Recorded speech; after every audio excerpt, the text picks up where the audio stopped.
একদিকে এবিভিপি, অন্যদিকে বাম ছাত্র সংগঠন তপ্ত যাদবপুর। দুপক্ষেরই টার্গেট যাদবপুর বিশ্ববিদ্যালয়। এদিকে বিশ্ববিদ্যালয়ের গেট বন্ধ করে রাখা হচ্ছে। 4 নম্বর গেটের ভেতরে এআইডিএসও পতাকা হাতে রয়েছে। অন্যদিকে গেট টপকে ভেতরে ঢোকার চেষ্টা করছে আরএসএস এর ছাত্র সংগঠন এবিভিপি। বুধবার রাতের অশান্তির ঘটনার প্রতিবাদে আজ দুপক্ষই পথে নেমেছে।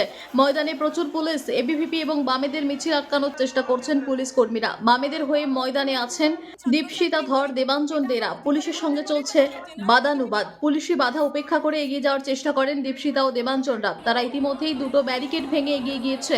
অন্যদিকে ব্যারিকেড ভেঙেছে এবিভিপি।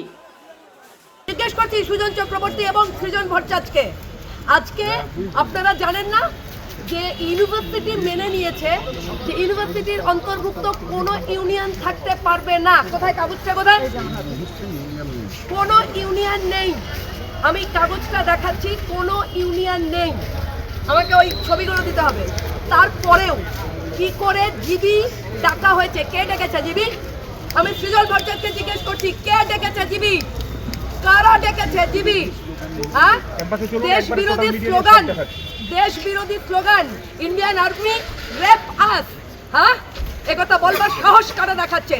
টুকরে টুকরে গ্যাং যারা যারা এখানে এসে আফজল তেরে সাথ रहेंगे, হ্যাঁ, এই ধরনের কথা যারা বলে দেশ কো টুকরে করেंगे ইনশাআল্লাহ। ইনশাআল্লাহ কি মনে করেছেন যাদবপুরটাকে?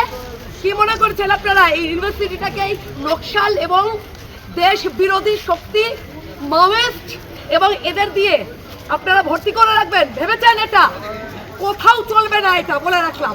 যাদবপুরে তো নই। যা যা কথা বলেছেন একজন জনপ্রতিনিধি এরকম কথা বলতে পারেন বলে আমি আজ অব্দি শুনিনি। উনি প্রত্যেকটা সময় এই প্ররোচনা দিয়ে গেছেন যাতে ক্যাম্পাসের মধ্যে সাধারণ ছাত্রছাত্রীদের উপর আক্রমণ করা হয়। উনি যে বলছেন যে ইললিগাল জিবি, ইললিগাল জিবি মানে কি? জিবি মানে জেনারেল বডি মিটিং। আমি যদি কোনো ইউনিভার্সিটির সাধারণ ছাত্রছাত্রী হই, এটা আমার অধিকারের মধ্যে পড়ে যে আমি একটা জেনারেল বডি মিটিং ডাকতে পারি। সেখানে কেউ আসবেন কি আসবে না সেটা তাদের ব্যক্তিগত ব্যাপার। এবিভিপির যদি ওই জেনারেল বডি মিটিং এ যেতে ইচ্ছে না হতো, যেত না। তারা গিয়ে প্রথম থেকে যে ঝামেলা তৈরি করার চেষ্টা করলো, প্রথমত জিবি মিটিং ইললিগাল নয়। এক, উনি হয়তো জানেন না কিভাবে রাজনীতি করতে হয়, উনি জেনারেল বডি মিটিং এর মানে জানেন না।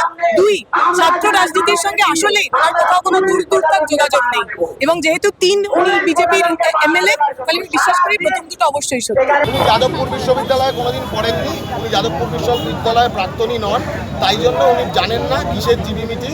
ফেড স্যুট জিবি মিটিং হচ্ছিল ইঞ্জিনিয়ারিং ফ্যাকাল্টির ছাত্রছাত্রীরা যাদবপুর বিশ্ববিদ্যালয়তে, যেহেতু এখন কোনো লেজিটিমাইজ ইউনিয়ন নেই, তাই বিশ্ববিদ্যালয়ের ছাত্রছাত্রীদের দাবি দেওয়া সেই সমস্তটা ছাত্রছাত্রীরা নিজেরা একসাথে এক জায়গায় একত্রিত হয়ে নিজেদের মধ্যে আলাপ আলোচনা করে নিজেদের দাবি দেওয়া সম্পর্কে তারা উত্থাপন করে পরবর্তীতে সেই দাবি দেওয়াগুলো।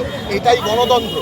বিজেপির বিধায়ক সে গণতন্ত্র সম্পর্কে তার সম্যক ধারণা নেই, সম্যক ধ্যান নেই, অথবা সম্যক ধ্যান থাকলেও উনি সেটা প্রকাশ করেন না। উনি অগণতান্ত্রিক, উনি মানে নিও ফ্যাসিস্ট মনোভাব নিয়ে চলেন। সেই কারণে উনি এইসব কথা বলছেন যে কিসের জিবি।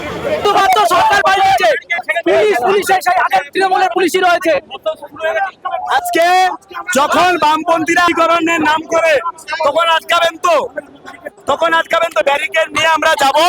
এই উত্তর পরিষ্কার। আজকে মীনাক্ষীদের দালালি, নকশালবাদের দালালি ঋষি অরবিন্দের মাটিতে এবিভিপি মেনে নেয়নি আর মেনে নিবেও না। আর একজন সিডব্লিউসি মেম্বারের গায়ে হাত দেওয়া নকশালদের ভূমিকা।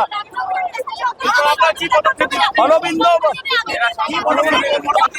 এখানে আমরা অনির্দিষ্টকালের জন্য ধর্ণা দিব, ঠিক আছে? পরিষ্কার ভাবে একজন কার্যকর্তার গায়ে হাত দিবে, এখনো দালালিটা ভুলতে পারেনি, দালালিটা ভুলিয়ে দিব।